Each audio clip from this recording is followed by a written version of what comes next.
नमस्कार. मी भाऊ तोरसेकर. तुम्ही बघत आहात प्रतिपक्ष.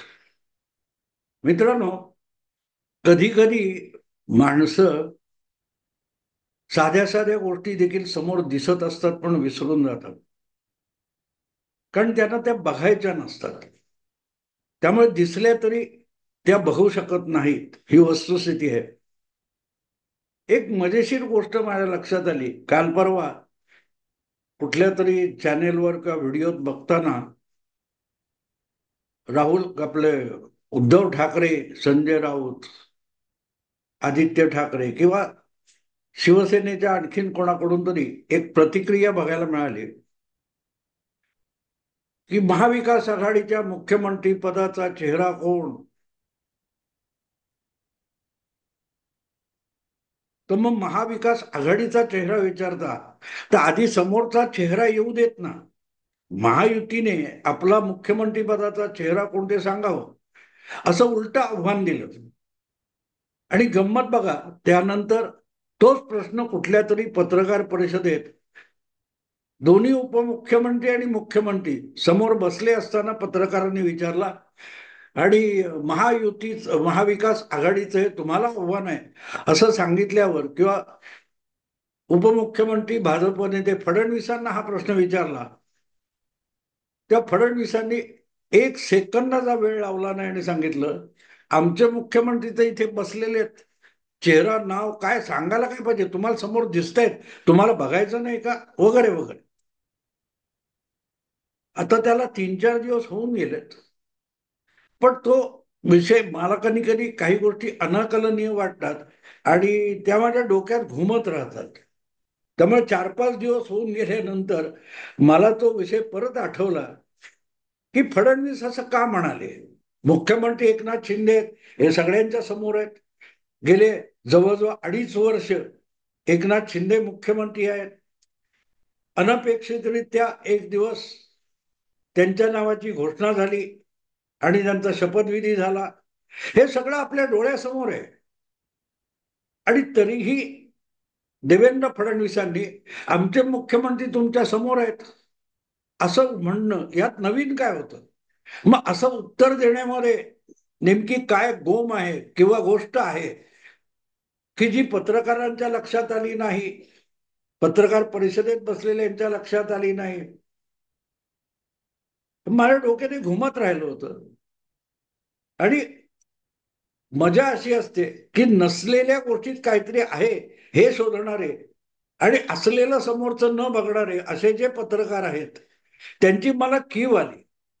कारण शरद पवार यांनी काहीही केलं तरी त्याच्यात खेळी असते. कोणाचा तरी करेक्ट कार्यक्रम केला असा शोध लावला जातो. कोणाचा पवारांनी कसा गेम केला किंवा कोण पवारांच्या गळाला कुठे लागला, ह्या बातम्या रंगवण्यामध्ये आपला मेंदू आणि डोळे पत्रकार कसे हरवून बसलेत याचा नमुना मला सापडला की देवेंद्र फडणवीस काय सांगतायत.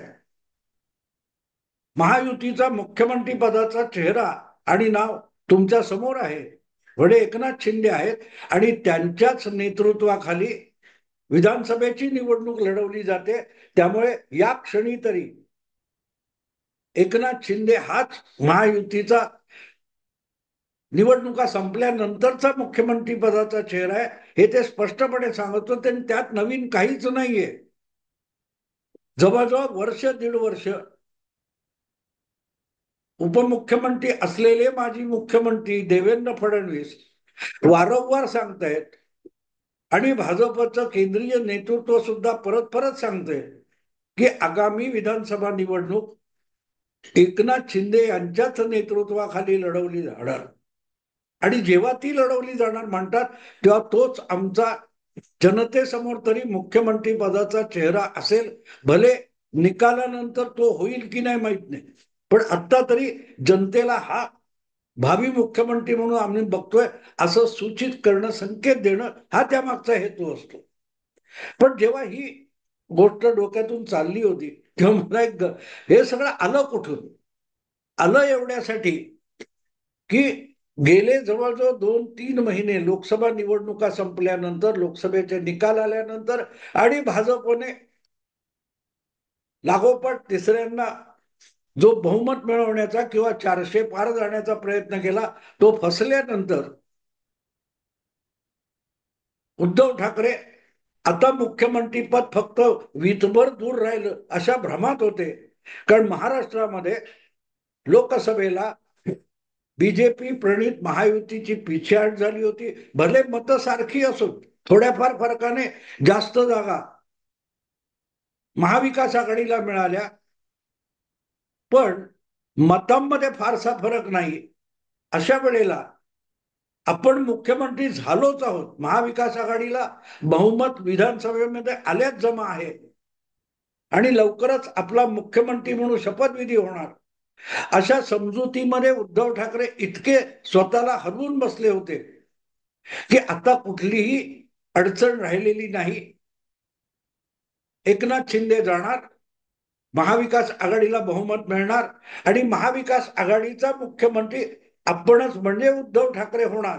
या भ्रमात उद्धव ठाकरे इतके हरवले की बोलता बोलता सहजगत्या त्यांनी मुख्यमंत्री पदाचा चेहरा आतापासून जाहीर करा असं आवाहन आपले मित्र पक्ष शरद पवार, राष्ट्रवादी काँग्रेस गट आणि काँग्रेस पक्षाला केलं. तेव्हा त्यांना वाटलं होतं की लोकसभेत आपल्याला पुढे केलं होतं, आता विधानसभेत ते स्वतःच नाव जाहीर करतील. पण त्याकडे पवारांनी आणि काँग्रेसने साफ दुर्लक्ष केलं. तिथून उद्धव ठाकरे बिथरत गेले. आणि मला एक गोष्ट आठवली की आधी असो नंतर असो दोन्ही वेळेला आपल्याला मुख्यमंत्री केलं पाहिजे हा उद्धव ठाकरे यांचा हट्ट होता. त्यासाठी त्यांनी 5 वर्षापूर्वी निवडणुकीत जनतेने ज्या युतीला कौल दिला, सरकार हवं, महायुतीचं सरकार हवं म्हणून कौल दिला होता, ती युती सुद्धा मोडून टाकली आणि आपल्याला मुख्यमंत्री करत असतील तर जनतेने नाकारलेल्या काँग्रेस राष्ट्रवादी पक्षाबरोबर जाऊन उद्धव ठाकरे मुख्यमंत्री झाले. ज्या पक्षांबरोबर, ज्या मित्र पक्षाबरोबर, भाजप बरोबर जनतेला सामोरं जाऊन उद्धव ठाकरेंनी निवडणुका लढवल्या आणि 56 जागा मिळवल्या होत्या, तो पक्ष आपल्याला मुख्यमंत्री पद देत नाही हे कारण देत उद्धव ठाकरे यांनी महायुती मोडली होती. त्या निवडणुकीपूर्वी आपल्याला शब्द दिला होता हा त्यांचा दावा आहे, पण भाजपने तो साफ नाकारलेला आहे आणि जाहीरपणे भाजपने उद्धव ठाकरे किंवा शिवसेनेला मुख्यमंत्री पद देण्याचं आश्वासन किंवा वचन दिलं असा कुठलाही पुरावा उपलब्ध नाही. या पार्श्वभूमीवर उद्धव ठाकरे मुख्यमंत्री होण्यासाठी किती उतावळे आणि हावरे होते हे लपून राहिलं नाही. पण गंमत बघा की आपण उद्धव ठाकरे यांच्या विरुद्ध बंड केलं, त्यांचं सरकार पाडलं, तरीही 30 जून 2022 ला सुरत, गुवाहाटी, गोवा मार्गे मुंबईत आलेले एकनाथ शिंदे यांनी चुकूनही आपल्याला मुख्यमंत्रीपद हवं, आपल्यालाच मुख्यमंत्री करणार असाल तर आपण भाजप बरोबर येतो असा शब्द, चकार शब्द उच्चारलेला नव्हता. अगदी ज्या क्षणी राज्यपालांना भेटून देवेंद्र फडणवीस आणि एकनाथ शिंदे परत आले आणि पत्रकारांना भेटले, त्या समोर बसलेल्या पत्रकारांच्या मनात सुद्धा एकनाथ शिंदे मुख्यमंत्री होतील असं नव्हतं. सगळ्यांचे कान आणि डोळे शिंदे आणि फडणवीसांवर होते, पण मुख्यमंत्री देवेंद्र फडणवीस होणार हे सगळ्यांच्या डोक्यातलं गृहीत होतं आणि आपल्याला मुख्यमंत्री व्हायचंय ही इच्छा सुद्धा एकनाथ शिंदे यांनी व्यक्त केली नव्हती. अशा वेळेला ज्याचा चेहरा, ज्याचं नाव मुख्यमंत्री पदासाठी समोर होतं, त्यांनीच एकनाथ शिंदे मुख्यमंत्री म्हणून शपथ घेतील अशी घोषणा केली आणि चक्क गौप्यस्फोट झाला. तो उद्धव ठाकरे यांचा एकनाथ शिंदे यांनी केलेला सगळ्यात पहिला आणि मोठा पराभव होता. 40 आमदार बाजूला काढणं अवघड नाही, पण 105 आमदारांचा भारतीय जनता पक्ष आणि त्याचा नेता एकनाथ शिंदेचं नाव मुख्यमंत्री पदासाठी सुचवतो, ज्याच्या मागे फक्त 40 आमदार आहेत ही सगळ्यात धक्कादायक बातमी होती आणि पुढचे 6-7 दिवस तरी त्यावरूनच गदारोळ चालला होता. आणि तो उद्धव ठाकरे यांचा दारुण पराभव आणि एकनाथ शिंदे यांचा प्रचंड विजय होता. तो एकाच कारणासाठी होता की न मागता एकनाथ शिंदे यांना मुख्यमंत्री पद मिळालं होतं आणि बालिश पोरकट हट्ट करत आणि त्यासाठी सगळी तत्व विचार भूमिका वडिलांचा वारसा कचऱ्याच्या टोपलीत फेकून देऊन मुख्यमंत्री पदाच्या मागे धावत सुटलेले उद्धव ठाकरे यांचा वैचारिक आणि तात्विक आणि याला तुम्ही धूर्तपणा म्हणाल, मुरब्बीपणा म्हणाल, अशा प्रत्येक बाबतीत एकनाथ शिंदे यांनी केलेला तो दारुण पराभव होता, पहिला पराभव होता. मी एवढ्यासाठी सांगतो मित्र की बंडखोरी करण्यापासून सुरत, गुवाहाटी, गोवा असा फेरा मारेपर्यंत एकनाथ शिंदे यांना आपल्याला मुख्यमंत्री पद मिळणार हे माहितीच नव्हतं, असं होऊच शकत नाही. एकनाथ शिंदे यांना मुख्यमंत्री पद मिळणार हे कदाचित त्यांच्या सोबत गेलेल्या 40 आमदारांना माहिती सुद्धा नसेल, कदाचित त्यातल्या 8-10 लोकांना माहिती सुद्धा असेल, त्यांच्या सोबत मंत्रीपदावर लाथ मारणाऱ्या मंत्र्यांना माहिती असेल, पण तरीही त्याची कुठलीही वाच्यता होऊ नये याची त्यांनी काळजी घेतली होती आणि म्हणूनच त्यातून हास्यास्पद होण्याची वेळ त्यांच्यावर आली नाही. पण मुख्यमंत्री होऊन सुद्धा उद्धव ठाकरे हास्यास्पद झाले होते. कशी गंमत आहे बघा मित्र. न दिलेल्या शब्दाचा बागुलबुवा करून उद्धव ठाकरे यांनी स्वतःचं नाक कापून घेतलं आणि दुसरीकडे एकनाथ शिंदे आहेत की ज्यांना महाविकास आघाडीत मुख्यमंत्री पद मिळणार असं मधाचं बोट लावलं होतं. ते हुकलेलं मधाचं बोट त्यांनी भाजपसोबत जाऊन यशस्वी करून घेतलं आणि आज ज्या वेळेला दुसरी विधानसभा निवडणूक आली आहे, पुढची 5 वर्षांनंतरची विधानसभा निवडणूक आली आहे, अशा वेळेला महायुतीचा मुख्यमंत्री पदाचा उमेदवार कोण असा प्रश्न विचारला जात असताना एकनाथ शिंदे हे नाव न बोलताही देवेंद्र फडणवीसांनी सांगून टाकलं, महाविकास आघाडीत नाव जाहीर करा, नाव जाहीर करा, चेहरा पाहिजे म्हणून शिवसेना, उबाठा आणि त्यांचे नेते, प्रवक्ते, प्रमुख, पक्षप्रमुख रडारड करत असताना त्यांचं नाव घोषित करायला स्पष्टपणे काँग्रेस आणि मित्र पक्ष नकार देत आहेत. अशा वेळेला देवेंद्र फडणवीस अतिशय खुल्या पत्रकार परिषदेमध्ये एकनाथ शिंदे हाच आमचा मुख्यमंत्री पदाचा चेहरा आहे असं सांगतायत आणि ज्याची मागणी ना एकनाथ शिंदे यांच्या पक्षाकडून झाली आहे ना खुद्द एकनाथ शिंदे यांच्याकडून झाली आहे. आणि तरीही ते स्वतः कसलीही मागणी करत नाहीत किंवा सांगत नाहीत. अशा वेळेला परत एकदा त्यांचा थोरला भाऊ, थोरला मित्र पक्ष असलेला भाऊ भारतीय जनता पक्ष आणि त्याचा नेता स्वतःच सांगतो की आमचा मुख्यमंत्री पदाचा चेहरा तुमच्या समोर बसलेला आहे. हा उद्धव ठाकरे यांचा दुसरा दारुण पराभव आहे. कारण आज महाविकास आघाडीत त्यांच्या चेहऱ्यामुळे लोकसभा निवडणुकीत एवढा फरक पडला हे वर्णन करणारी सगळीच्या सगळी मराठी माध्यमं आज उद्धव ठाकरे यांच्यावर उलटलेली आहेत.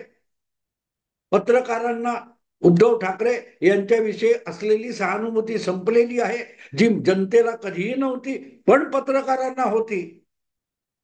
आणि एक नॅरेटिव्ह म्हणून तो पुश केला होता, तो निकालात निघालेला आहे.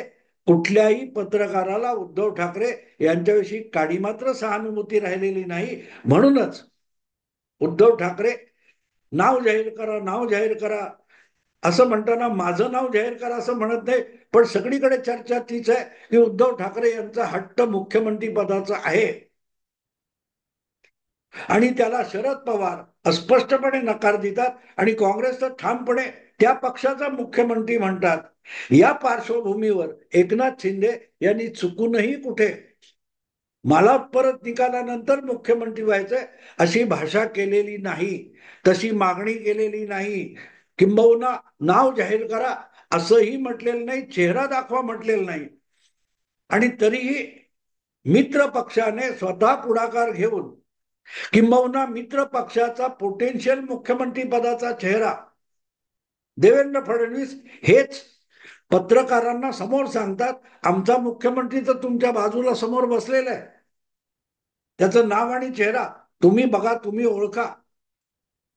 हा मुरब्बीपणा, राजकारण, धूर्तता, मुत्सद्देगिरी यात एकनाथ शिंदे यांनी उद्धव ठाकरेंवर मिळवलेला दुसरा मोठा विजय, मारलेली फार मोठी दुसरी बाजी आहे. गंमत कशी असते बघा मित्र, पण हे समोर दिसत असताना ते ज्यांना बघता येत नाही, ज्यांना ओळखता येत नाही, ज्यांना दिसत नाही, ते आजकाल पत्रकार म्हणून मिरवत असतात. जी गोष्ट मिळावी म्हणून गेली 5-7 वर्ष उद्धव ठाकरे अक्षरशः लाचार झाले होते, आजही लाचार आहेत. मुख्यमंत्री असताना सुद्धा लाचार होते. मुख्यमंत्री पद टिकवण्यासाठी देगलूर, बिलोली किंवा कोल्हापूर उत्तर अशा जागी पोटनिवडणुकांवर देखील त्यांनी पाणी सोडलं होतं. काँग्रेस पक्षाच्या उमेदवाराचा प्रचार केला होता, ऑनलाईन असेल पण प्रचार केला होता. आज तीच काँग्रेस एकेका जागेसाठी जागा वाटपात उद्धव ठाकरे यांना रडवते आहे, अगतिक करते आहे. आणि दुसरीकडे जागा वाटपावरून भांडणं झाली अशी महायुतीत बातमी सुद्धा येत नाही.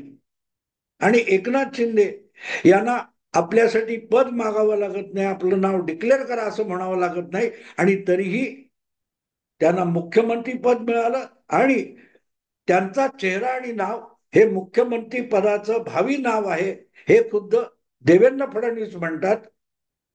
तेव्हा तो विजय एकनाथ शिंदे यांचा असण्यापेक्षा उद्धव ठाकरे यांचा लज्जास्पद पराभव ठरून जातो. की एकाला न मागता सगळं मिळतंय, म्हणजे निदान जाहीररित्या तरी, जसं उद्धव ठाकरे जाहीररित्या वाडगा घेऊन फिरतात, सोनिया गांधींकडे जातात, दिल्लीला 3 दिवस मुक्काम करतात, खरगेंच्या घरी जातात, पण राहुल गांधींच्या घरी पण त्यांना भेट मिळत नाही. यापैकी कुठलीही गोष्ट एकनाथ शिंदे यांच्या बाबतीत झालेली नाही. आपलं मुख्यमंत्रीपद कंटिन्यू करा, परत एकदा आपलंच नाव पुढे करा, किंवा निदान आश्वासन द्या, असं एकनाथ शिंदे कुठेही बोलले नाही. आणि तरीही खुद्द देवेंद्र फडणवीस त्यांचं नाव जाहीर करतात. याला मित्रांनो राजकारण म्हणतात. राजकारणामध्ये जे होईल त्याचा समोरच्याला अंदाज नसतो, पण होतं, आणि ते तुम्ही न बोलता करून दाखवता, तेव्हा तुम्ही मोठे राजकारणी असता. आणि इथेच आपला उद्धव ठाकरे आणि एकनाथ शिंदे यांची क्षमता आणि कौशल्य यातला जमीन आसमानाचा फरक आपल्याला कळतो. शेवटच्या क्षणापर्यंत मुख्यमंत्री होणार याचं अवाक्षर सुद्धा एकनाथ शिंदे बोलले नाहीत, आणि मुख्यमंत्री झाले. आणि आपल्याला मुख्यमंत्री पद मिळावं म्हणून आटापिटा करत जगासमोर स्वतःचं वस्त्रकरण उद्धव ठाकरेंनी करून घेतलं. तो त्यांचा पहिला पराभव होता. आणि आता 2-2.5 महिने आपलं नाव मुख्यमंत्री पदासाठी जाहीर करण्यासाठी उद्धव ठाकरे रडारड करत बसलेत. आणि एकनाथ शिंदे तशी कुठलीही मागणी न करता आपलं नाव आपल्या मित्र पक्षातर्फे, किंबहुना आपला त्या क्षेत्रातला स्पर्धक आहे, भाजपकडून झाले तर देवेंद्र फडणवीस होऊ शकतात, तेच देवेंद्र फडणवीस एकनाथ शिंदे यांचं मुख्यमंत्री म्हणून नाव घोषित करतात. तो त्या दोघांच्या बाबतीत आपण बघितलं तर पराभव उद्धव ठाकरेंचा असतो. याला मुत्सद्देगिरी म्हणतात. राजकारणात बोलावं कमी आणि साधावं जास्त, हा नियम आहे. आणि त्यामध्ये सतत बोलून वाया घालवणारे उद्धव ठाकरे आणि कमीत कमी बोलून अधिकाधिक साध्य करणारे एकनाथ शिंदे यांच्यातला हा पराभव लक्षात घेतला पाहिजे. अजून उमेदवारी अर्ज भरून पूर्ण झालेले नाही, मुदत शिल्लक आहे, जागा वाटप संपलेलं नाही. आणि या पार्श्वभूमीवर आपल्याला हव्या तितक्या जागा मिळत नाही म्हणून उद्धव ठाकरे यांच्या पक्षात रडारड चालू आहे. या पार्श्वभूमीवर जागा वाटप उरकून आपलं नाव परत मुख्यमंत्री पदासाठी पुढे आणून एकनाथ शिंदे यांनी म्हणूनच दुसऱ्यांदा शिवसेनेच्या संबंधातल्या राजकारणावर उद्धव ठाकरे यांच्यावर दुसऱ्यांदा बाजी मारली, प्रचंड मोठं विजय मिळवलाय असंच म्हणावं लागेल. निकाल काय सांगतात ते पुढे बघू, पण आज एक गोष्ट साफ आहे, एकनाथ शिंदे यांनी परत एकदा उद्धव ठाकरे यांचा डाव उलटवून दुसरी मोठी बाजी मारली. मित्रांनो, आता इथेच थांबतो. आवडलं लाईक करा, शेअर करा, प्रतिपक्षाला सबस्क्राईब करा. नमस्कार.